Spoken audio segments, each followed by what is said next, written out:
what would you do differently, or what do you wish somebody would have told you day one when you were starting out as an educator?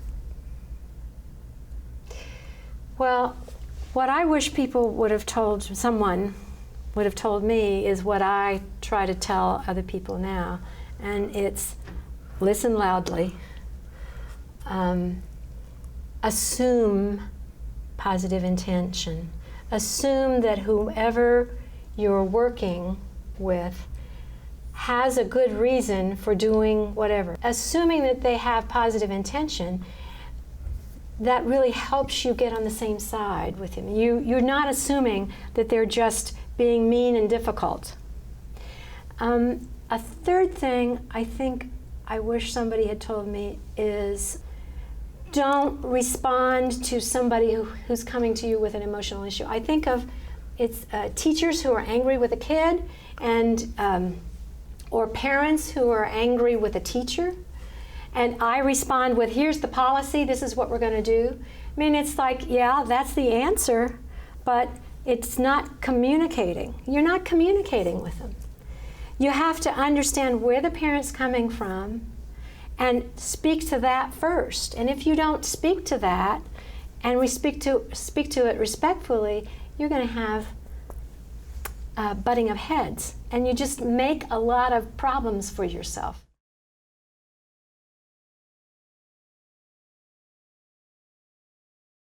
That's not the question I would ask. I guess I would advocate that central office become very clear that they are service-oriented, customer service, rather than being the bosses. We see, and in our interviews, sometimes principals act like they have to do lots of workarounds, central office, and that is not an effective district. And you can have a great school here, but it won't be district-wide if you don't have the district. So I would say that the important piece is for district office to understand the student is at the center, and where is the student? The student's at the school. So thinking about, and that's one of the things I tried to do as superintendent, when a principal came to me and said, oh, I just wish we had da-da-da-da-da-da, I felt like I wanted to be the dream maker.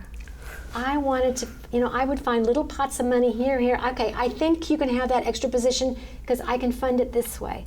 Now you've got the money, you've got the position, now make it work. And you have 1 year. If it doesn't work, well, I'll take that money back.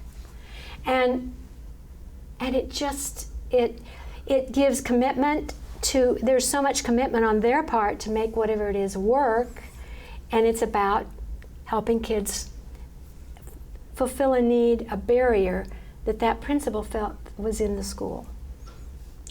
So I guess part of what I hope our book speaks to is not only the school principal, but also the district vision, student being in the center and everybody working around it.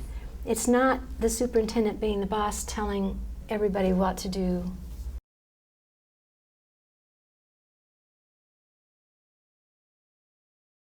Teacher burnout is very real. Yes.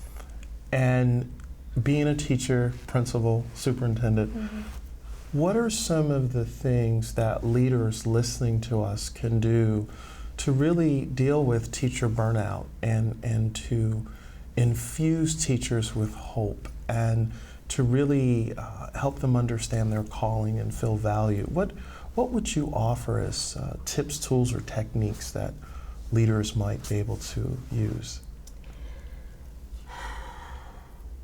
Well, I believe teachers burn out because they feel disempowered, they feel like nobody's listening, they feel like nobody respects them. It's really hard to be an educator these days. I mean, everybody knows what you should do and how you should do it because they've been to school. And on the other hand, we hold up in our society dropout millionaires as if the education that they had was irrelevant.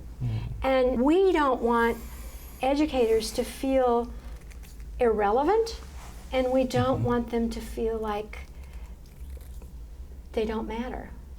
They do matter. Education does matter. When you start having conversations with them and saying to them, you know, you really do this well. Tell me what you do to plan this, because the kids really are responding to this. Or when you say to somebody who's been working 30 years in the district, and now, you know, they're all these little pups and they come around and they have all these new ideas, and it's like, I've been there, honey. So what you do is you go in and you give them respect and you say, this is really good. What part of it then can you use for this new idea? And how can you help us bring the things that you know to the young pups that will help them be stronger in things like student engagement and discipline, classroom management, and all those kinds of things. Suddenly, the disempowerment, suddenly the burnout goes away because they feel respected, they feel listened to, they feel like that they have something of value to give, and they become committed. Sometimes they become your most committed staff people on a new initiative because somebody has come to them and treated them with respect. It has to be authentic, but you have to look for what is their strength and then speak to that and bring it forward for everybody.